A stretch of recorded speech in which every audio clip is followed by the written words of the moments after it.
죄인 중에 죄인이었고 또 적지 않는 세월을 사이비 이단에 몸담았던 그런 허물 많은 자를 하나님께서 영원히 버리지 않으시고 다시금 찾아와 주셔서 기가 막힐 수렁이었고 또 사망의 음침한 골짜기였던 사이비 이단 신천지로부터 하나님께서 건져내 주시고 또 불러내 주셔서 예수 그리스도의 십자가 곧 복음 앞에서 회심할 수 있도록 은혜를 허락하시고 이제는 하나님 편에서 사이비 이단 신천지와 영적인 전쟁을 수행할 수 있는 그런 작은 도구로 사용해 주신 하나님, 또 이 귀한 자리까지 불러주신 하나님께 먼저 감사와 찬양과 또 영광을 올려드립니다. 저는 원래 장로교 통합 측에서 처음 신앙생활을 시작을 했습니다. 그러다가 1993년 7월 달에 직장을 퇴근한 후에 친구와 만나기 위해서 지하철로 이동을 하고 있었습니다. 그 만남의 장소가 서울 총신대 이수역 근처에서 만나기로 했기 때문에 약속 장소에 도착해 보니 조금 시간이 여유가 있었습니다. 그래서 늘 출퇴근 시간에 읽었던 성경책을 펼쳐놓고 지하철 역사 안 벤치에 앉아서 성경책을 보고 있었습니다. 그때 이제 저에게 다가오신 분이 계셨는데 그분은 본인을 소개하기를 안양에 있는 장로교회를 섬기는 집사라고 본인을 소개하면서 잠깐 옆에 앉아도 되겠느냐고 이렇게 접근을 해오셨습니다. 저는 그리스도 안에서 형제를 만났다 하는 또 같은 동역자를 만났다는 생각에 전혀 경계심 없이 또 주의함 없이 그냥 편하게 옆에 앉으라고 권했고 이제 대화를 나누게 됐습니다. 그분은 성경책을 읽고 있는 제 모습에 본인이 감동을 받았다 그러면서 칭찬을 해주시는 거예요. 그리고 저에게 이런 날카로운 질문을 던졌습니다.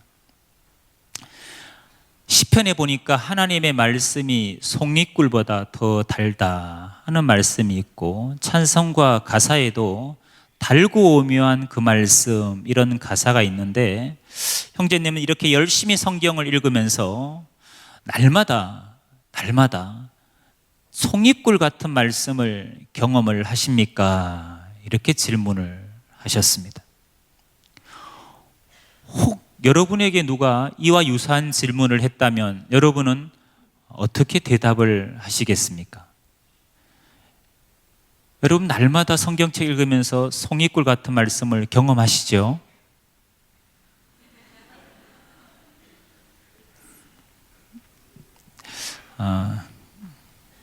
저도 양심이 있는 사람이었거든요. 날마다라는 말에 사실 찔리더라고요. 제가 그분에게 솔직하게 이렇게 말씀을 드렸습니다.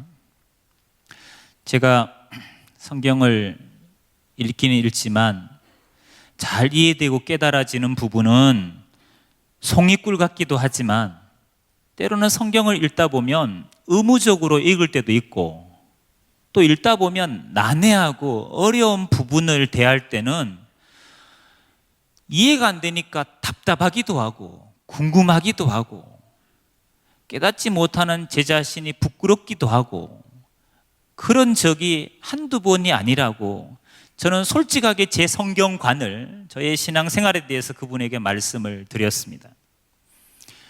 그랬더니 그분이 마치 당연한 얘기를 들었다 하는 마음으로 저한테 성경책을 잠깐 빌려달라 그러시더라고요. 제가 빌려드렸어요. 그분이 성경 구절을 하나하나 찾으시는 거예요. 그러면서 정말 말씀을 재미있게 읽는 방법을 일러주고 싶다는 거예요. 송이꿀 같은 말씀을 경험할 수 있는 방법을 일러주고 싶다는 거예요. 그러면서 요한복음에 나와 있는 성경 구절을 하나하나 찾아가면서 저한테 보여주셨습니다. 근데 본인은 그 성경 구절을 다 외우고 계시더라고요. 요한복음 1장 1절에서 5절까지, 요한복음 3장 18절에서 21절 말씀, 요한복음 8장 12절의 말씀, 요한복음 9장 4절에서 5절의 말씀, 주로 빛과 어둠에 관련된 구절들을 하나하나 찾아가면서 저에게 이런 식의 성경 해석을 해주시는 거예요. 자연계에 보면 빛이 있고 어둠이 있어서 빛이 비추면 어둠이 다 빛 앞에는 떠나가게 되고, 또 빛이 있음으로 인해서 모든 사물이 밝히 드러나게 되고, 또 빛이 있음으로 인해서 사람도 동물도 식물도 이렇게 생명을 유지할 수 있는 것처럼 성경에는 하나님 예수님께서 영적인 빛과 어둠을 우리에게 소개를 해 주셨는데, 요한복음을 쭉 읽어보니까 영적인 빛이 뭐냐? 바로 예수님이 세상의 빛, 생명의 빛으로 오셨기 때문에 예수님이 영적인 빛이라는 거예요. 그리고 그분이 오셔서 생명의 말씀을 전파하셨는데, 그 생명의 말씀이 우리의 무지하고 어두운 심령에 생명과 깨달음을 주는 빛이라는 거예요. 예수님과 생명의 말씀을 듣고 받아들이면 어둠에서 빛의 자녀로 거듭나게 되는 것이고, 그 복음과 예수님을 받아들이지 않으면 어둠의 자식으로 정죄가 된다는 내용으로 저에게 비유풀이라는 것을 한 20분 정도 소개를 해 주셨습니다. 그분의 그 성경 해석을 제가 곰곰이 들으면서 솔직하게 말입니다, 제가 그분의 그 해석이, 성경풀이가 옳은지 그른지 이런 분별력, 판단력은 저에게 없었습니다. 제가 무슨 그때 신학 공부를 한 사람도 아니었고 성경을 깊이 있게 공부한 사람도 아니었기 때문에 이분의 설명이 맞는지 틀린지 이런 분별력은, 지각은 없었습니다만은 그냥 이런 생각은 들더라고요. 참 이분이 나름대로 성경을 논리적으로 또 체계적으로 세상의 이치를 빗대어서 아주 쉽게 설명을 하는구나. 제가 듣기에도 기가 솔깃할 정도로 그렇게 아주 점잖게 논리적으로 얘기하시더라고요. 그런 논리에 제가 마음이 동했던 것도 사실입니다. 성경에 대한 지적인 욕구가 아주 강했던 시기였기 때문에 그런 논리에 제가 사실은 마음이 동했습니다. 그리고 하나 더 든 생각이 뭐냐, 이분은 참 집사님 치고는 성경 구절을 많이 배우셨다. 저는 그 당시에 외운 구절이 요한복음 3장, 여러분 다 아시네, 그죠? 우리 모든 기독교인 그 구절 다 외우고 있잖아요. 저는 그 구절은 정확히 외웠는데 이분은 제가 만난 집사님 치고는 성경 구절을 정말 토시 하나 안 틀리고 다 외우시는 거예요. 제가 그거에 놀랐어요. 사실은 도전도 받았어요. 제가 물어봤습니다. 집사님은 어디서 이렇게 성경을 논리적으로 공부를 하셨냐고, 섬기시는 그 안양에 있는 장로교회에서 하신 거냐고 물어봤더니 섬기는 교회에서 배운 건 아니라는 거예요. 그 어디서 배우셨냐고 재차 물어봤더니 그 배우신 곳을 나중에 알려주겠다고 말씀을 안 하시는 거예요. 그리고 명함을 주고받고 헤어졌습니다. 그리고 몇 번 더 전화가 와서 만나게 됐고 식사도 같이 하고 운동도 같이 하고 이렇게 교제를 나눴습니다. 그러던 어느 날 이분이 전화가 와서 만났는데 그분이 이런 제안을 하는 거예요. 지난번에 나한테 어디서 성경을 이렇게 체계적으로 배웠는지 물어보지 않았냐고, 거기를 소개해 주고 싶은데 가볼 의향이 있냐는 거예요. 한번 가보자는 거예요. 그래서 제가 그랬습니다. 바쁘지만 한 번만 가보겠다고. 그리고 그분의 인도를 받아간 곳이 서울 용산구에 있는 무료 성경 신학원 센터였습니다. 가보니까 저녁 7시 반, 직장 퇴근 후에 7시 반 정도 제가 들어갔는데 수강생들이 한 3, 40명이 모여 있더라고요. 책걸상에 앉아서 성경을 배웠습니다.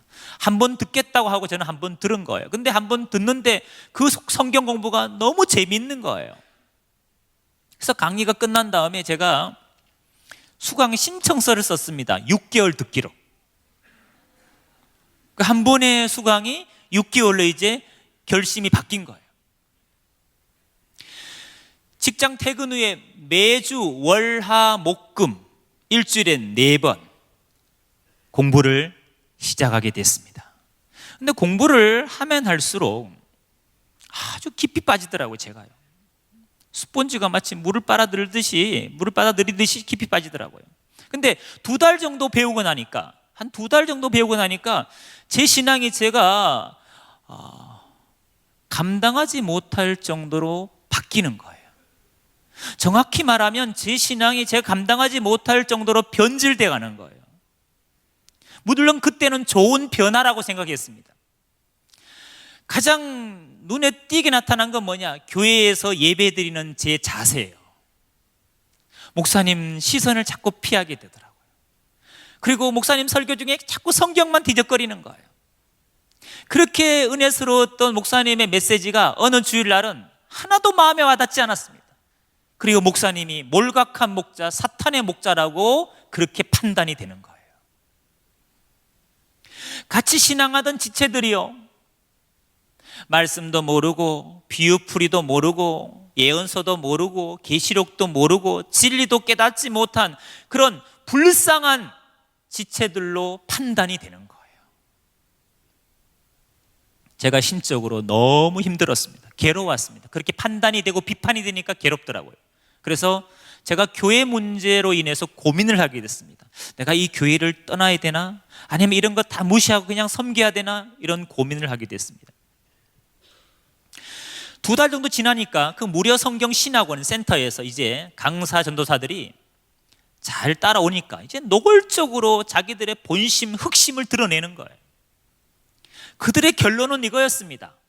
오늘날 기성교회, 장로교, 감리교, 성결교, 침례교, 순복음이라는 기존 교회들은 다 바벨론이라는 거예요. 다 귀신에 처서고 만국이 다 비진리에 미혹되었기 때문에 거기서는 구원이 없다는 겁니다. 이런 어두운 밤에 하나님 예수님께서 이 땅에 진리가 있고 생명이 있는, 구원이 있는 교회 하나를 세웠는데 그곳을 비유로 말하면 높은 시온산이라는 거예요. 그리고 다른 말로 새하늘 새 땅, 줄여서 신천지라는 겁니다. 거기에 한 목자를 세웠다는 겁니다. 계시받은 한 목자, 이긴 자, 증인, 새 요한, 충성되고 지혜로운 종, 보혜사, 그리스도, 이 시대 구원자 한 사람을 세웠다는 겁니다. 그래서 지금은 기존 교회를 나와서 시온산으로 이렇게 교적을 옮기고 교회를 옮겨야 될 때라는 거예요. 거짓 목자를 버리고 참 목자가 있는 신천지로 교적을 옮기라는 거예요. 그걸 그들의 용어로 뭐라 하느냐? 유월 이런 용어를 씁니다. 영적 유월 이런 용어를 씁니다. 저보고 영적인 유월을 하라는 거예요. 누가 여러분에게 이런 황당한 얘기를 아는 지인이 했다거나 모르는 사람이 했다고 한번 가정해 보겠습니다. 여러분, 그런 말을 듣고 어떻게 반응하실 거예요? 무반응. 가만히 계실 거예요, 그냥? 그런 얘기 듣고? 아마 여러분이 정말 건강한 그리스도인이라면 누가 그런 말을 하면 강한 거부감이 생겨야 될 겁니다. 아이고, 말 같지 않는 말을 하시네요 하면서 강한 거부감, 부정하는 마음이 생겨야 될 거예요. 그 사람이 아는 지인 같으면 이 사람이 이상한 이단에 빠졌구나 이렇게 생각을 하셔야 될 거고, 빨리 섬기는 교회 와서 목사님한테 아는 그 사람을 상담을 통해서 아니면 상담소 연결해서 빨리 빼내주기 위해서 여러분이 뭔가 행동을 취하셔야 될 거예요. 그렇게 하실 거죠? 예, 감사합니다. 여러분 같으면 그런 거부감을 느끼셨을 텐데 저는 그 말을 듣고 그들의 그 흑심을 듣고 노골적인 그 황당한 표현을 듣고 저는 어떻게 반응을 했을 것 같습니까? 강한 거부감요? 괜찮습니다. 저는요, 거부감이 안 생기더라고요. 그 말이 맞다고 인정이 되고 동의가 되더라고요. 그래서 정말 2, 3일 정도 고민하고요, 제가 섬기는 그 장로교 목사님한테 이렇게 말씀드렸습니다. 집 주변에 가까운 개척교회가 있어서 너무 어려운 것 같아서 제가 그 개척교회를 돕겠습니다. 그렇게 거짓말까지 해가면서 저는 장로교회를 나와서 신천지로 교적을 옮겼습니다. 신천지에서 그렇게 핑계로 나오면 제일 편하게 나올 수 있다는 거예요. 그렇게 거짓말을 자세히 가르쳐 주더라고요. 그 당시에는 다 그런 식의 핑계로 신천지로 넘어갔습니다. 이사 가야 된다, 직장 때문에 멀어졌다, 가족 중에 누가 개척을 내서 도와야겠다, 누굴 전도해야겠다, 이런 핑계 아닌 핑계를 대면서 신천지로 다 교회를 옮겼습니다. 저는 신천지 그렇게 거부감, 그들의 그 노골적인 표현을 듣고 거부감이 안 생기고 그렇게 그들의 말대로 동조한 이유를 생각해 봤습니다. 여러분, 저는 왜 여러분처럼 강한 그런 말에 거부감이 안 생기고 동의가 됐을까요? 여러분, 저는 이게 정말 중요한 얘기입니다. 여러분, 2달 동안 매주 월화 목금 하루 2시간 반 동안 뭘 했습니까? 제가 무료 성경신학원 센터에서 성경 공부를 했습니다. 여러분, 성경 공부란 말, 우리 그리스도인들에게는 거부감이 느껴지는 말이 아닙니다. 제가 어떤 동기로 성경 공부를 했을까요? 저는 이런 동기로 했습니다. 제가 어차피 평생의 신앙생활을 할 거, 기왕이면 하나님의 말씀인 성경을 알고 신앙을 하면 나에게 영적으로 유익하지 아니할까, 이런 동기로 시작한 겁니다. 여러분, 2달 동안의 그 성경 공부는요, 저의 지각을 이미 망가뜨려 놨습니다. 분별력을 잃게 했습니다. 분별이 안 된 거예요. 그래서 그런 흑심을 듣고도 동의가 되는 거예요. 여러분, 그릇된 성경 공부가 여러분 영혼에 미치는 치명상이 있습니다. 여러분, 그래서 교회밖에 검증되지 아니한 성경 공부에 대해서 경계하는 거예요. 교회가. 성경 공부란 말은 정말 좋은 말입니다. 그러나 바른 성경 공부인지 그릇된 성경 공부인지는 여러분이 반드시 검증을 하셔야 됩니다. 성경관이 바뀌니까 구원관도 바뀌고 영생관도 바뀌고 신앙관도 180도 바뀌더라고요. 말 같지 않는 말도 믿어지는 거예요. 성경관이 바뀌니까 그 말 같지 않은 교주도 구원자로 믿어지고 메시아로 믿어지더라고요. 육체가 죽지 않고 영원히 산다는 게 그들의 영생교리입니다. 그것도 믿어지더라고요. 성경관이 바뀌니까. 그래서 여러분, 성경 공부를 절대로 가볍게 생각하시면 안 됩니다. 옳은 성경 공부는 여러분의 믿음과 구원을 확증할 겁니다. 저는 신천지 미혹되어서 교회를 옮기고 난 다음에 제일 먼저 한 일이 뭐냐? 저는 다니던 직장에 사직서를 냈습니다. 줄도 없고 백도 없는 사람이 어렵게 직장을 내갔는데 사직서를 냈습니다. 왜 사직서를 냈느냐 하면 신천지 가서 설교를 듣고 강의를 듣다 보니까 지금은 직장 다닐 때가 아닌 거예요. 대학생들 같으면 학업에 막 열중할 때가 아닌 거예요. 가정생활, 사회생활에 충실한 사람은 신천지 가보니까 믿음이 없는 사람이에요. 신천지가 요구하는 믿음이 없는 거죠. 신천지가 요구하는 믿음은 신천지 역사를 위해서 14만 4천을 포교해서 신천지를 완성하는 그 역사를 위해서는 기꺼이 직장도 포기하고 학업도 포기하고 이혼을 해서 가출을 해서라도 그들은 거기에 올인하게끔 끊임없이 요구합니다. 그게 신천지가 요구하는 믿음입니다. 그래서 강사 교육을 받고 94년도부터 신학원 센터에서 강의를 시작했습니다. 96년도에 서울 금천구 요한집합 금천교회를 개척을 해서 2006년까지 14년 동안 적지 않은 세월을 사이비 이단 신천지에 몸담으면서, 그것도 가르치는 일을 하면서 교주의 수족이 되어서 종노릇을 했습니다. 이런 허물 많은 자에게도 주님이 찾아오셔서, 제가 14년 동안 믿고 가르쳤던 신천지 핵심 교리가 있는데 그게 실상교리와 영생교리입니다.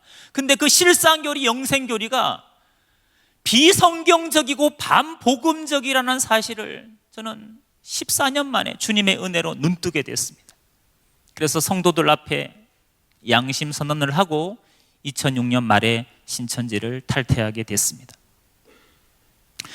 한국교회의 암적인 존재지요.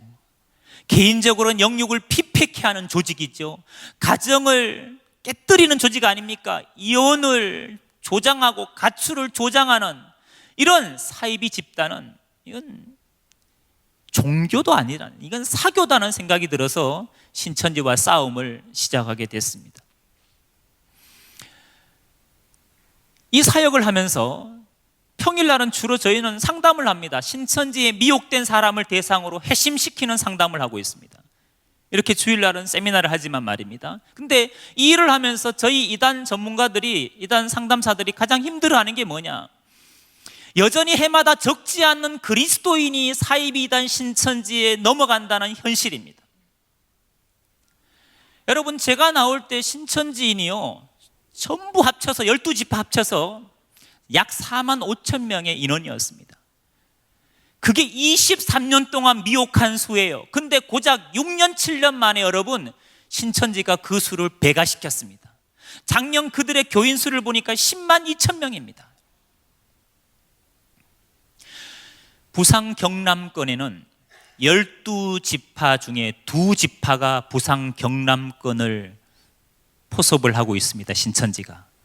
본부가 다 어디 있느냐? 부산에 있습니다. 하나는 하단에 가면 야고보 지파가 있고, 하나는 광안동에 가면 안드레 지파가 있습니다. 이 2지파의 인원이 얼마인지 아십니까? 이 2지파에 속한 인원이 16,000명입니다. 울산은 안드레 지파에 속한 지교회입니다. 지교회 중에 제일 큰 교회입니다. 여러분, 해마다 15,000에서 2만 명이 여전히 신천지로 넘어가고 있습니다. 여러분, 신천지인들이 처음에는 기독교인을 대상으로 포섭했습니다. 지금은 불신자의 비율이 50대 50입니다. 기독교인 50, 불신자 50이에요. 그러나 신천지 교인 중에 70%는 다 누구냐? 바로 정통교회에 있던 그리스도인이었습니다. 장로교, 감리교, 성결교, 침례교, 순복음 다니던 우리 옆자리에 앉아있던 우리 형제여 자매들이었어요. 여러분, 해마다 새가족 초청해서 전도해서 한 영혼, 천하보다 귀한 한 영혼 여러분 주님께로 인도하는 거, 여러분 그거 쉽습니까? 쉽지 않습니까?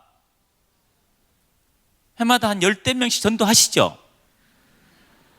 여러분, 한 영혼을 주님께 인도하는 게 하나님이 허락하시지 않으시면, 또 우리가 헌신하고 사랑으로 우리가 기도하지 않으면 이루어지지 않습니다. 그렇게 우리가 힘들게 전도한, 그래서 교회란 울타리 속에 들어온 양이 된 거 아닙니까? 우리 양떼 아닙니까? 주님, 목자 되는 주님을 따른 양인데, 이 울타리를 말입니다, 이리가 교묘하게 허물고 넘어오는 거예요. 그것도 양의 탈을 쓴 이리가 돼서. 겉은 양이죠. 양이에요. 속에는 노략질한 이리예요. 이리가 양의 탈을 쓰고 들어와서 양들을 늑탈해 간 겁니다. 여러분, 사이비단 신천지에 빠진 사람 70%는 바로 교회가 잃어버린 양입니다. 우리가 잘 지키지 못해서 잃어버린 양입니다. 우리가 깨어있지 못해서 잃어버린 양들입니다. 그 잃어버린 양을 누가 찾아올 수 있을까요?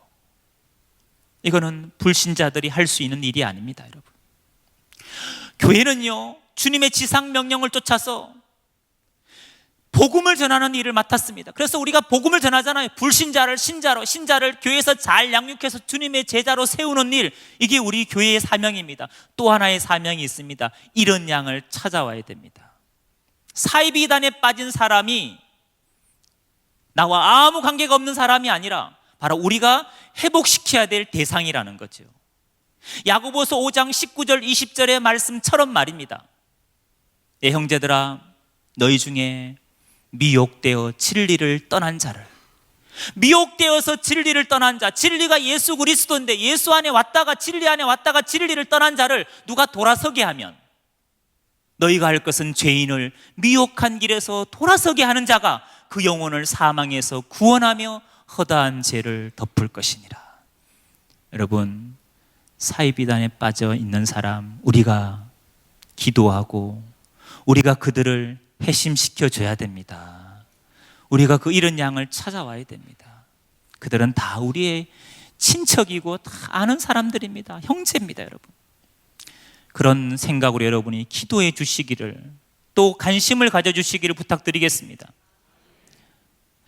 사실 교회마다 경계를 안 하는 게 아닙니다. 끊임없이 담임 목사님께서 설교를 하시고 또 이런 세미나도 하시고 주보에 광고를 내시면서 이단 신천지를 경계하고 있음에도 여전히 넘어가는 이유는 제가 봤을 때 무관심인 것 같습니다. 무관심, 무감각. 무슨 말이냐 이런 거예요. 아직까지도 신천지 이단의 문제가 나와는 아무 관계 없는 거예요. 이 문제를 그냥 삼자의 입장으로 객처럼 강 건너 불구경하는 식으로 이 이단 문제를 바라보는 사람들이 여전히 우리 교회 안에 있다는 사실입니다. 이단과의 전쟁이 나의 전쟁이 아니라 타인의 전쟁인 것처럼 그냥 방관하시는 분이 여전히 있다는 사실입니다. 이런 거 쉽게 말하면 나는 절대로 사이비 이단 같은 데 안 갑니다, 목사님. 이런 거잖아요, 여러분. 뭐 이웃에 섬긴, 이웃 교회를 다니는 김 집사는 믿음이 연약하니까, 아니면 누구는 새신자니까 혹 넘어갈지 몰라도 나는 뭐 제자 훈련도 받았고, 나는 뭐 집사고, 나는 권사고, 나는 누가 무슨 말해도 사이비단 신천지 같은 데는 안 갈 거라는 생각을, 내 가족은, 내 교우는 이런 생각을 한다는 거예요. 여러분 그런 생각 하시죠? 그게 문제라고요. 그런 생각은 여러분 좋은 생각이 아닙니다. 나는 절대로 안 가, 이런 생각보다는 이것이 더 성경적인 생각입니다. 저를 따라 한번 복창해 주시면 감사하겠습니다. 나도 성령 안에서 말씀과 기도로 깨어있지 아니하면 사이비 이단에 혹할 수도 있다.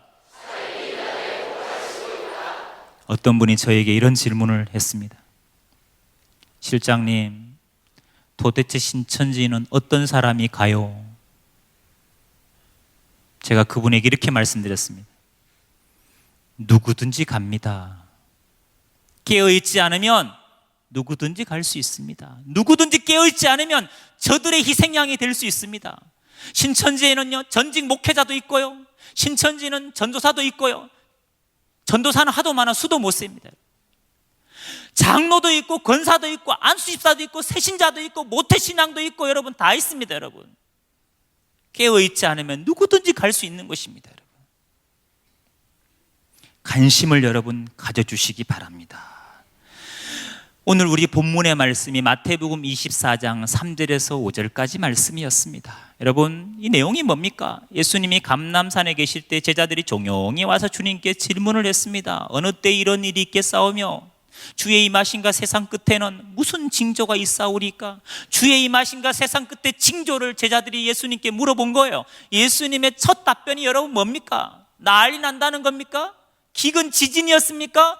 그 이전에 하신 말씀은 이겁니다. 예수께서 대답하여 가라사대 너희가 사람의 미혹을 받지 않도록 주의하라. 뭘 주의하라고요? 미혹하는 사람이 있다는 거예요. 사람이 미혹한다는 겁니다. 그것도 한둘이 아니라는 거예요. 우죽순처럼 많다는 겁니다. 5절에 보니까 많은 사람이 내 이름으로 와서 이르되 나는 그리스도라 하여 많은 사람을 미혹하리라. 저 그리스도가 너무 많다는 겁니다. 여러분 오늘날 사이비 이단은 신천지만이 아니잖아요. 정말 관심 있게 보시면 우리는 어렵지 않게 이단에 속한 사람을 만날 수 있고 볼 수 있습니다. 하나님의 교회 들어본 일 있죠? 안상옥 증인회입니다. 안상옥이를 아버지 하나님으로 믿고 있고 그 부인 장길자를 어머니 하나님으로 믿는 종교입니다. 거기는요 200만이 넘었습니다. 교회 수가 세계적으로 2200개입니다. 여러분 만만하지 않습니다. 몰몬교, 안식교, 구원파는 또 얼마나 파벌 또 많습니까? 박옥수파, 이요한, 권신찬. 여러분 우리가 관심만 가지면 이단은 그렇게 어렵지 않게 볼 수 있습니다. 여호와 증인 얼마나 많습니까 여러분? 이게 여러분 주님이 말씀하신 때의 징조인 줄 믿습니다. 그래서 이단이 이렇게 많은 것은 하나도 이상한 일이 아니에요. 교회에서 이단을 경계하는 건 하나도 이상한 일이 아니에요. 이거는요 주님의 말씀이 그대로 이루어진 거예요. 초대교회 때 마찬가지입니다. 사도들이 여러분 초대교회 편지 보낼 때 서신서에 꼭 빠지지 않고 언급되는 게 뭡니까? 바로 적그리스도 거짓 선생의 문제였습니다. 왜? 고린도 교회 교인들이 그 다른 복음, 다른 예수, 다른 영을 쫓아가더라는 거예요. 용납하고 다른 복음을 따라가더라는 거예요. 그걸 경계했습니다. 바울은 갈라디아 1장 6절에서, 고린도후서 11장 4절에서, 베드로 사도는 베드로후서 2장 1절에서 저 민간에 거짓 선지자들이 있는데 문제는 너희 중에도 거짓 선생이 있어서 멸망케 할 이단을 가만히 끌어들여 자기들을 사신 주를 부인하게 한다는 거예요. 밖에도 있는데 안에도 들어와 있다는 거예요. 그들은 서로 통한다는 거예요. 그래서 누굴 미혹하느냐? 베드로후서 2장 14절 보니까 굳세지 못한 영혼을 미혹한대요. 교회 안에 굳세지 못한 영혼. 19절에 보니까 그들에게 뭘 준다느냐? 자유를 준대. 자유를. 여러분 자유 얻었어요? 자유 얻어야 돼요? 이 대답이 이렇게 흐리지요? 자유 얻었어요? 자유 얻으셔야 돼요? 여러분 이미 진리 안에 예수 안에 자유를 얻으신 겁니다. 죄의 종로로 사다가 우리가 예수 그리스도의 십자가의 복음을 통해 이미 자유한 거 아니에요. 나 자유 얻었네, 너 자유 얻었네, 우리 자유, 그렇게 부르지 않았습니까? 근데 저들은 이렇게 얘기합니다. 자유를 얻어야 된다고. 우리는 이미 진리 안에 자유 얻었다고 믿고 있는 우리에게 와서 자유를 얻어야 된다는 거예요. 그 말은 뭡니까? 또 다른 진리가 있다고 유혹하는 거예요. 또 다른 은비한 비밀, 또 다른 뭔가 깊은 하나님의 말씀이, 또 다른 얻어야 될 구원과 자유가 있다고 그들은 미혹하는 거예요. 여러분 다른 자유, 다른 복음은 없습니다. 근데 교묘하게 성경 갖고 미혹하는 겁니다. 여러분. 그걸 여러분 베드로 사도는 경계했습니다. 여러분 초대교회 또 끊임없이 교회에 편지할 때 사도들은 거짓 그리스도, 적그리스도, 영지주의자들, 에비언주의자들 다 경계했습니다. 여러분 오늘날 또 그때처럼 경계하는 건 이거는 당연한 거 아니겠습니까? 여러분 당연히 해야 됩니다. 여러분 무관심에서 벗어나시면 이 싸움은 우리가 이긴 겁니다. 여러분이 깨어 있어서 여러분 영혼을 지키고 가족을 지키고 교회를 지킨다면 말입니다, 더 이상 신천지가 와 있어도 미혹할 사람이 없는 거예요. 제가 부산에서 지금 사역을 하고 있는데요, 제가 한 4년 전에 부산 상담 때문에 올 일이 있어서 그때는 이제 서울에 있을 때인데 잠깐 내려왔는데, 이제 지하철 환승을 하는데, 서면역에서 환승을 하는데요, 먼 눈에는 뭐만 보인다고, 저는 꼭 그게 보여요. 그게 그냥 지나갈 수가 없어요. 저는 사실은요, 제가 당해봤잖아요. 어떤 자매가 열심히 성경 들고 어떤 형제한테 막 설명을 하는 거예요. 아담 때 뭐 사람이, 아담이 첫사람이 아니고 뭐 뱀이 그 뱀이 아니고, 어디서 말 듣던 얘기잖아요. 제가 가던 걸음을 멈추고 유심히 지켜봤죠. 아니나 다를까 이 자매는 신천지인이고 형제는 대전에서 친구 만나러 왔다가 지하철 서면역에서 딱 걸린 거예요. 형제의 눈을 보니까 이미 맛이 갔어.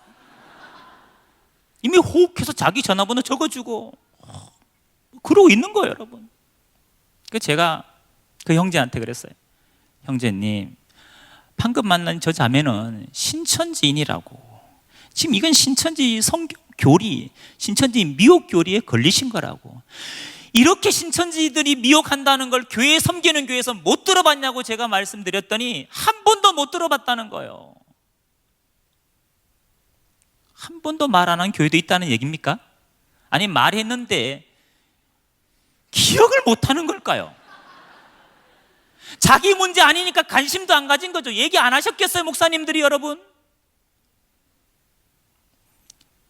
대구의 경북대 법학과 학생이 신천지에 미혹이 됐습니다. 상담을 받으러 우리 부산 상담소에 왔는데 제가 물어봤어요. 형제님, 섬기는 교회에서 신천지 포섭법 한 번도 들어본 일이 없습니까? 하니까 자기 1시간 반짜리 풀 영상을 봤다는 거예요. 봤다는 거예요. 그대로 당하신 거 아닙니까? 하니까 똑같이 당했대요. 근데 왜 분별을 못 하셨어요? 하니까 이렇게 얘기하더라고요. 자기가 당할 줄은 몰랐다는 거예요. 우리는 다 이런 식입니다, 여러분. 정말 관심을 부탁드립니다. 그 다음에 신천지에 잘 넘어가는 이유는요, 사이비단 신천지의 그 교묘한 포교법을 몰라서 그렇습니다. 제가 말씀드린 그들의 포교법은 좀 더 정확한 디테일한 포교법을 말씀드리는 거예요. 또 하나는 신천지 그 모순된 성경 공부의 모순점을 모르기 때문입니다. 어떤 사람은 신천지인 줄 알고 성경 공부해서 넘어간 사람도 있어요. 신천지 알아. 근데 성경 배워보니까 너무 재밌어서 미혹된 거예요. 제가 아는 어떤 분이요, 부인이 신천지 빠졌어요. 남편이 이제 그 부인을 빼내기 위해서 설득한 거예요. 설득이 되나요? 안 되지요. 부인이 도리어 이렇게 얘기한 거예요. 당신은 나보다 성경도 많이 읽었고 직분도 먼저 받았고, 그러니까 당신이 여기 신천지 센터에 와서 무조건 이단일 하지 말고 한 번만 성경 공부해보고 뭐가 틀렸는지 성경적으로 얘기해주면 자기도 신천지 나오겠다는 거예요. 당신이 와서 분별해주면 내가 나오겠다는 거예요. 남편이 그래? 내가 당신 빼내야지 하고 싸우러 갔다가 장렬하게 전사한 거예요. 자기가 성경 공부하고 자기가 혹해서 넘어간 거예요. 여러분, 적을 모르고 달려드시면 안 됩니다. 그건 용감한 게 아닙니다. 용기가 아닙니다, 여러분. 무모한 거예요, 여러분. 적의 미혹교리가 도대체 뭐가 잘못됐는지 정확히 객관적으로 분별할 수 있을 때 여러분, 그들을 향해 우리가 대적할 수 있고 또 빠진 사람을 회심시킬 수도 있지, 그들의 미혹교리도 모르면서 그냥 용기만 갖고 싸우러 가서는 안 된다고 제가 말씀드리는 거예요. 여러분, 지금 영적인 전시입니다. 전시. 우리가 지금 전쟁을 치러야 되는데 여러분, 전쟁 때 어떻게 해서 전쟁에 나가야 됩니까? 여러분, 그냥 나가자 그러면 그냥 뛰어나가면 됩니까? 아닙니다. 에베소 6장의 말씀처럼 하나님의 전신갑주를 꼭 입으셔야 됩니다. 무장하고 나가셔야 이길 수 있다고 말씀드리는 거예요. 제가 오늘은 여러분에게 포교법을 좀 잠깐 자세하게 말씀을 드리겠습니다. 잘 들어보세요. 이런 패턴으로 사이비단 신천지인으로 변질돼 가고 신천지의 포섭이 되는 겁니다. 신천지는 여러분을 포섭할 때 제일 먼저 하는 게 있습니다. 뭐냐? 여러분에 대한 정보를 수집하는 겁니다. 여러분의 개인 정보를 수집하는 겁니다. 도대체 여러분은 어떤 성격을 갖고 있고, 섬기는 교회는 어디고, 신앙 연수는 얼마 됐고, 맡은 직분, 직책은 뭐고, 여러분은 뭐에 지금 관심이 있는지, 여러분의 혈액형은 어떤지. 왜? 혈액형별로 접근법이 달라요. 던지는 멘트가 달라요. 신천지가 많이 쓰는 게 설문조사 아닙니까? 성격 유형검사, 행동 유형검사 절대 하지 마세요. 여러분, 공짜라고 하지 마세요. MBTI, 애니어그램, 디스크, 미술 심리치료, 도형 그리기, 우울증 테스트. 요즘은 우울증 테스트 한다 그러면서 여러분 별의별 걸 다 합니다. 스트레스 테스트, 스트레스 있어 없어요? 여러분 다 있어요. 없는 사람 없습니다. 그걸 테스트해가지고 어디로 연결하느냐? 힐링티, 힐링 스쿨에 연결하는 거예요. 전문 상담가한테 힐링해 주겠다고. 여러분, 각양각색의 방법으로 그들이 여러분을 미혹합니다. 요즘 미혹의 코드는 문화입니다. 문화. 문학 공연을 통해 미혹합니다. 여러분, 그래서 누가 아는 누가 모르는 누가 연극, 뮤지컬, 바울의 일대기 공연한다고 뮤지컬 보러 가자고, 연극 보러 가자고, 영화 보러 가자고. 근데 보니까 그 사람이 티켓을 샀어. 공짜래. 가야 돼 말아야 돼요?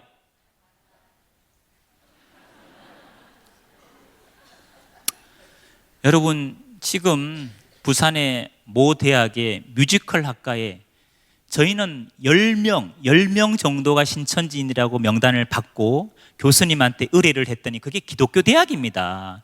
근데 교수님이 확인해 보니까 20명이 넘어요. 20명이.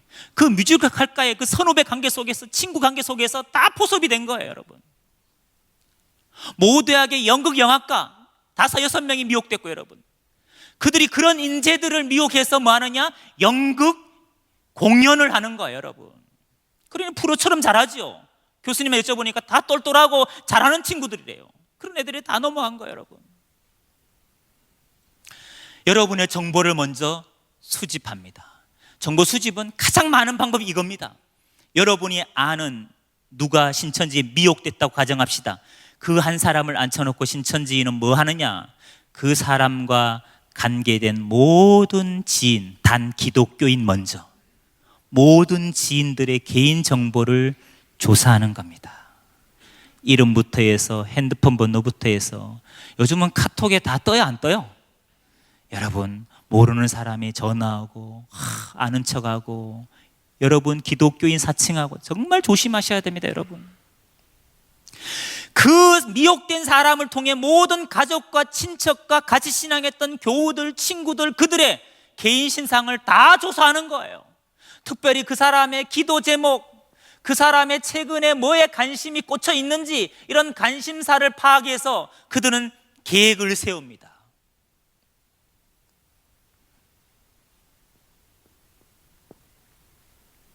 정보 수집을 통해 그 사람을 만나러 가는 거예요. 그리고 그 사람과 친밀한 교제의 관계를, 신뢰 관계를 구축하는 거예요. 이 관계 형성을 두고 뭘 하느냐? 신천지 용어로 섭외라 그러면 섭외. 여기에 관계 형성이에요. 근데 문제는 알고 접근한 거예요? 모르고 접근한 거예요? 나를 너무 잘 알고 나의 성향을 너무 잘 알고 접근하는 거예요. 그래, 이 사람들이 해주는 모습을 보면 정말 천사처럼 잘해줍니다. 물심양면으로. 교회에서 사랑 많이 받으시죠? 그것의 2배 정도 생각하시면 되는 거예요. 자, 좀 더 한번 쉽게 그림으로 표현해 볼게요. 못 그리는 그림이지만, 자, 여기에 뭐로 보이죠? 여러분 자신이라고 하면 가정해 보겠습니다. 자, 나에 대한 정보를 이미 신천지가 다 파악을 했어요. 어떻게 파악했다고요? 제가 방금 말씀드렸잖아요. 방금. 가족, 친척, 친구, 같이 신앙했던 교우, 아는 지인을 통해서 파악한 겁니다. 그리고 그 파악된 정보를 가지고 신천지가 나를 뭐 하느냐? 추수하기 위해서, 자기들은 뭐라 사칭하느냐? 추수꾼이라 그래요. 추수꾼. 그 나를 열매 맺기 위해서, 쉽게 말로 포섭하기 위해서, 그들 입장으로 말하면 전도하기 위해서 어떻게 하느냐? 기본적으로 3명에서 7명이 팀을 만듭니다. 한 명이 접근하는 게 아니고 팀으로 접근합니다. 각자 컨셉을 정하지요. A라는 신천지인은 나하고 길에서 우연히 만난 것처럼, B는 커피숍에서, 직장에서, 가정에서 호별 방문한 것처럼, 우연히 만난 것처럼, 그 우연을 가장한 계획적이고 의도적인 만남을 만들어가는 거예요. 무슨 만남요? 우연을 가장한 계획적인 만남. 누구만 우연이냐? 나만 우연이에요. 이들은 계획한 겁니다.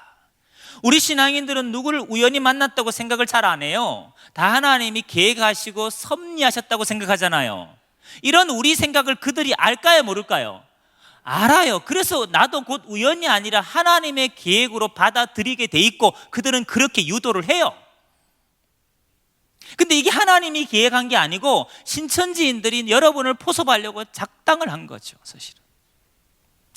자, 이렇게 해서 접근한 문제는 나를 안다는 거죠. 나를 안다. 내가 지금 자녀 때문에 힘들어하고 있는지, 내가 지금 가정 문제 때문에 힘들어하고 있는지, 내가 지금 육체 건강이 좋지 않아 힘들어하고 있는지, 내가 이성 문제 때문에 고민하고 있는지 알아요. 그래서 자녀 문제 때문에 고민하고 있으면 자녀 독서 지도사 연결해주고, 심리 상담 전문가를 연결해주고 그러는 거예요. 건강 전문가를 연결해주고 이렇게 하는 거예요. 이렇게 해서 나에게 도움을 주기 때문에 문제예요. 도움을 받기 때문에 그 사람과 관계 형성이 되는 거거든요. 때로는 여러분, 꿈을 갖고 접근하기도 합니다. 꿈. 만난 지 얼마 안 됐는데 나를 위해서 기도했다는 거예요. 아침마다 계속 성경 구절을 보내주면서 묵상하라 그러고 기도 제목 물어보면서 같이 기도해주고 늘 이렇게 잘해줍니다. 그러면서 어느 날 나를 위해서 기도했는데 하나님이 꿈으로 보여준 게 있다는 거예요. 그럼 보여준 게 있다 그러면 물어봐야 안 물어봐요? 궁금하잖아. 우리는요, 궁금하면 물어볼 거 아니에요. 무슨 꿈이냐고. 이럽니다. 이들이 집사님이 내 꿈에 나타났는데 집사님 앞에 두 그루의 나무가 있더라는 거예요. 근데 집사님이 왼쪽 나무를 붙들고 하염없이 울고 있더라는 거예요. 근데 자기가 그 나무를 보니까 밑이 다 썩었더라는 거예요. 집사님이 썩은 나무를 붙들고 울고 있더라는 거예요.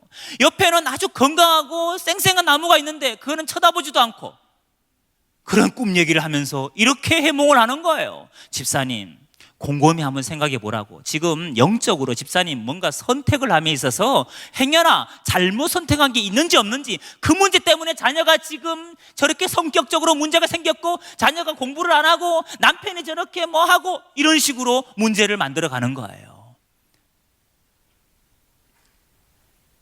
이거 꿈 꿨을까요? 안 꿨을까요? 다 거짓말입니다. 다 거짓말이에요, 여러분.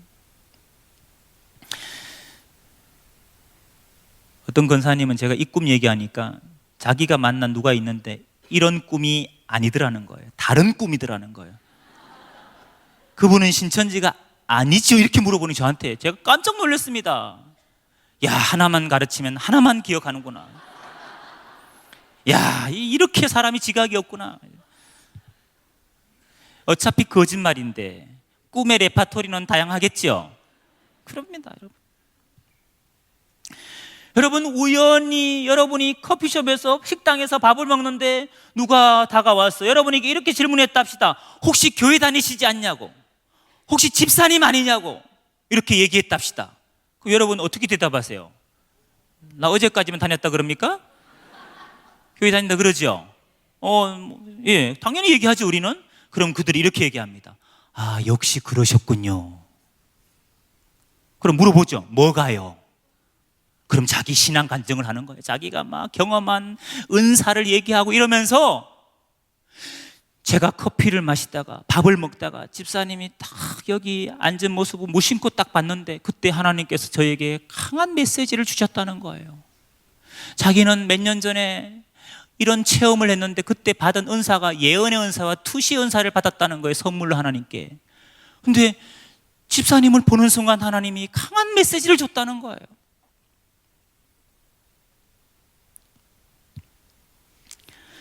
집사님 혹시 최근에 이러이러한 기도한 적 없습니까? 자녀가 지금 학업적으로 이런 문제가 있지 않습니까? 남편이 지금 사업적으로 이런 문제가 있지 않습니까? 집사님 보니까 지금 머리가 엄청 아프시네요. 진짜 머리 아파. 집사님 우울증이 많네. 내 문제를 정확히 맞춰. 내 문제를 귀신같이 맞췄어. 이 귀신이 맞거든요. 근데 이런 사람들에게 우리 그리스도인들이 어떻게 반응하는지 아세요? 예언의 은사와 투시 은사를 받았대. 이 사람은요, 나를 정확히 알아맞혀. 그럼 이렇게 생각합니다. 하나님이 나에게 믿음의 동력자를 붙이셨구나. 이건 그렇게 생각할 게 아니라, 야, 이거 완전히 사이비단 신천지 수법이구만, 이렇게 분별하셔야 돼요. 여러분, 후자처럼 분별하시기 바랍니다.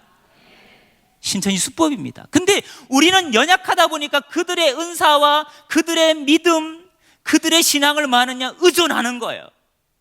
그 유혹을 못 부리치는 거예요. 왜? 이들은 문제만 얘기하는 게 아니고 그것의 해결책까지 얘기해 주거든요. 이렇게 해야 된다고, 이렇게 해야 된다고. 이렇게 관계를 형성한 다음에 그 다음 단계가 뭐냐? 또 누군가를 우연히 매칭이 시킵니다. 우연히, 여러분. 우연히. 운동하러 갔는데, 두 사람이 운동하러 갔는데 거기서 아는 사람 만나는 거예요. 아이고 사모님 여기 어쩐 일이세요?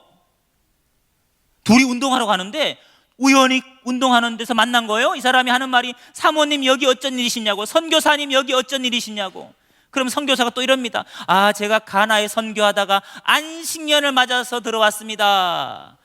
진짜 안식년 맞아 들어오신 선교사님도 계시지요. 그러나 이거는 신천지 수법도 있다는 걸 아셔야 되는 거예요. 이러면서 자연스럽게 나에게 이 선교사를 소개해 주는데 이 선교사님의 신앙을 칭찬하는 거예요.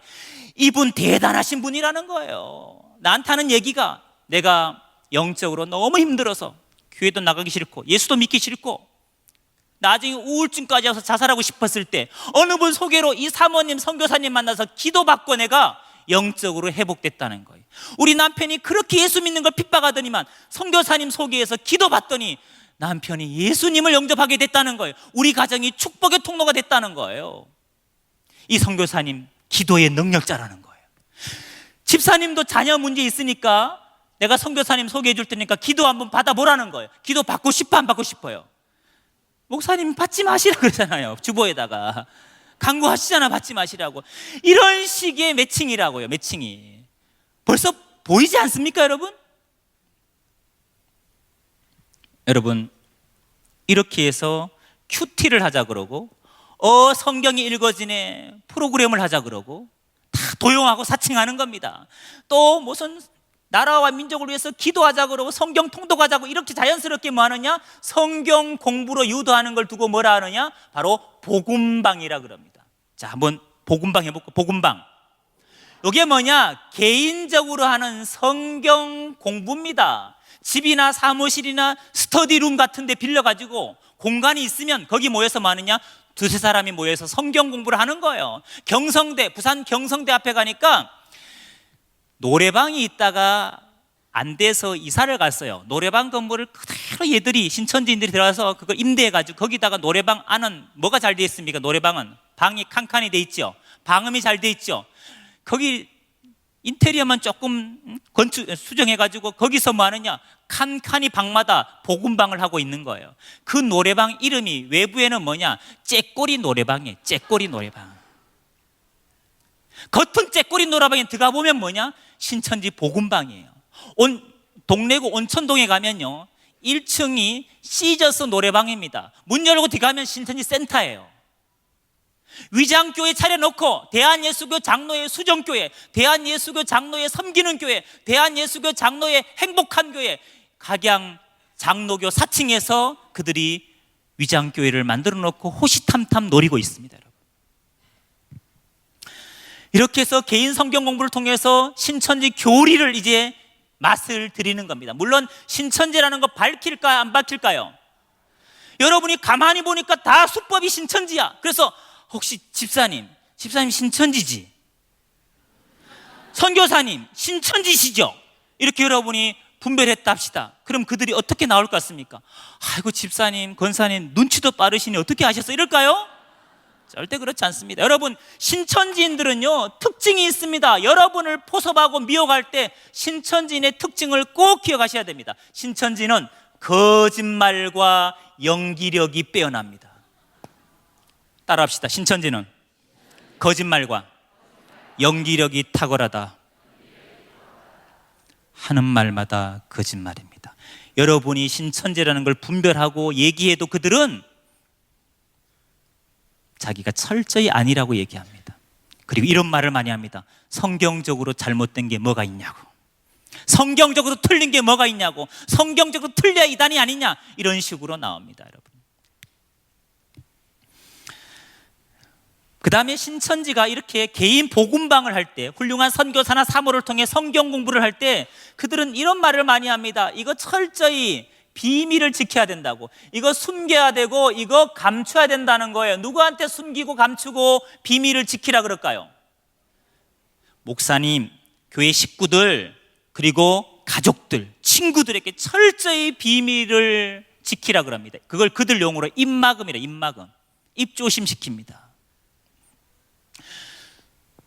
근데 입막음할 때 꼭 뭐 갖고 미혹하느냐? 성경 구절을 갖고 마치 비밀을 지키고 숨기고 감추는 것이 성경적인 양, 하나님의 말씀대로 하는 양, 그렇게 미혹한다는 걸 꼭 기억하십시오. 성경 구절로 설득시킵니다, 여러분을.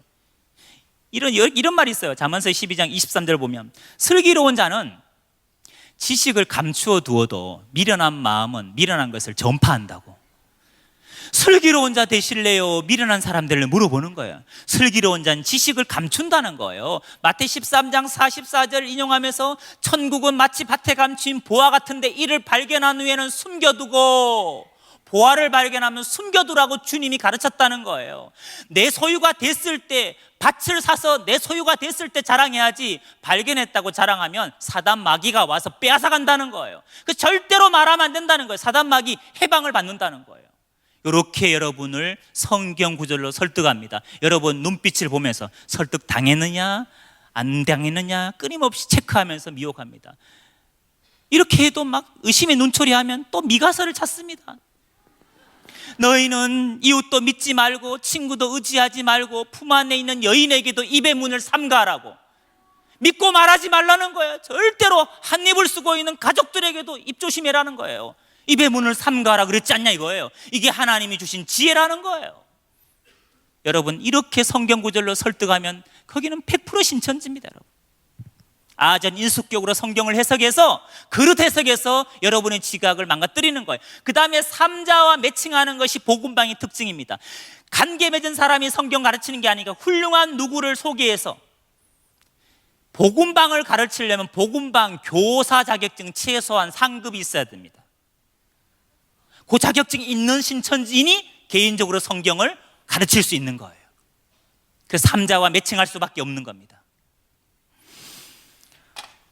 이렇게 해서 복음방을 거쳐서 그 다음 단계가 뭐냐? 센터입니다.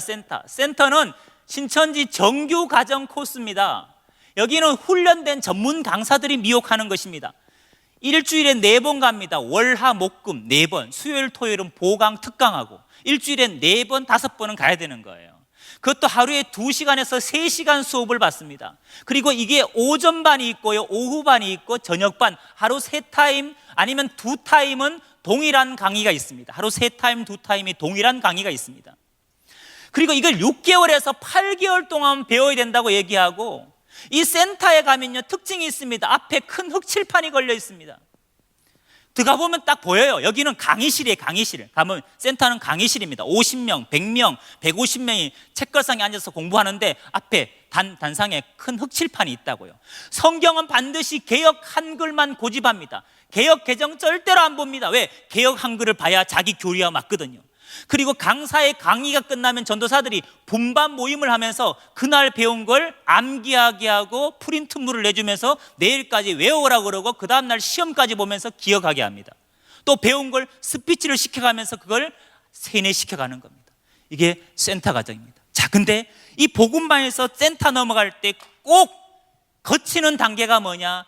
면접을 본다는 걸 기억해 두시기 바랍니다. 입학 원서를 쓰고 사진 한 장을 제출하고, 그리고 주민등록증을 카피해서 제출해야 됩니다. 면접 볼 때 이렇게. 직장 다닐 때 면접 보는 게 아니에요. 신천지 복음방에서 센터 넘어갈 때도 면접 봅니다. 근데 이걸 면접 보는 이유가 이 센터는 아무나 가는 게 아니라는 거예요. 그래서 다짐을 받고 배운 복음방에서 배운 걸 다시 한번 복습을 해가면서 철저히 세뇌시킵니다. 그리고 어렵게 다 합격시켜 줍니다. 근데 어렵게 합격이 돼야 잘 배우더라고요. 쉽게 되면 안 배워요. 근데 어렵게 되면은 아무나 갈 수 없는 것에 갔다는 그런 자부심으로 또 끝까지 배우는 거예요. 여러분, 이 센터에서 이제 신천지인으로 변질되는 겁니다. 그래서 아무리 여러분이 지각이 없어도 센터에서는 꼭 분별을 하셔야 됩니다. 그 다음에 이제 마지막 단계가 교회, 신천지 교회 가서 그들식의 예배와 훈련을 받는 겁니다. 사실 이들은 훈련 프로그램이요, 상상을 초월합니다. 정신교육도 받습니다. 체력 훈련도 받습니다. 무박 3일로 정신교육 받기도 합니다. 그 프로그램이 이런 게 있습니다. 성도들을 공원이나 이런 산 같은 데 불러가지고 저녁 7시에 불러가지고 11시까지 훈련시킵니다. 뭐 하느냐? 앞으로 치침, 뒤로 치침, 좌로 굴러, 우로 굴러 선착순 시켜가면서 그리고 산 정상까지 올라가기 전에 먼저 신천지에서 지은 죄를 회개하라는 거예요. 열심히 전도 안 한 죄, 열심히 말씀 공부 안 한 죄, 누굴 미워한 죄, 죄를 다 회개하라는 거예요. 그 죄짐의 무게만큼 돌을 들라는 거예요. 양심껏 큰 거 들었던 사람은 그걸 정상까지 들고 가야 됩니다. 그리고 중간에 가다가 땅을 파서 누우라 그럽니다. 자기 누울 자리 파서. 그리고 눈, 코, 입 놔두고 흙을 덮습니다. 당신은 죽었다는 거예요. 살려주세요 외치라는 거예요. 빼내줍니다. 당신 죽었다 살았으니까 이 목숨 누구 위에 드려야 되느냐? 이긴 자 위에서, 신천지 위에서 드려야 된다는 거예요. 이런 비인격적이고 비도덕적인 훈련을 시킵니다. 이렇게 무장된 사람이 다시 여러분을 포섭하기 위해서 이렇게 활동하는 겁니다. 여러분, 제가 신천지로 넘어가는 변질되는 일련의 과정을 1, 2, 3, 4, 5번 이렇게 자세하게 말씀드렸습니다. 어디서 분별하시는 분이 지각이 있으신 분일까요? 여기는 선견 지명이 있어야 된다니까요. 여기는 나중에 알게 되죠. 어떤 경우냐? 누가 나한테 다가와서 나를 잘 알아맞추고 신천지 사주팔자도 맞추는 거 아시죠? 보살로 가장한 컨셉도 있습니다. 보살. 무신론자한테는 그렇게 접근합니다. 사주팔자 맞추면서. 진짜 맞췄겠어요? 정보 수집의 힘이겠어요? 정보 수집의 힘입니다. 자, 누가 나한테 잘해요. 너무 잘해요. 날 잘 맞춰. 또 사람도 괜찮은 것 같아. 그때 여러분 이 생각하셔야 됩니다. 이 사람이 혹시 거짓말과 연기력이 탁월한, 또 내 정보를 이미 내 가족이나 친척이나 친구나 교우를 통해 이미 알고 우연을 가장한 계획적인 만남을 연출한 신천지인이 아닐까, 혹시 이 생각을 하셔야 돼요.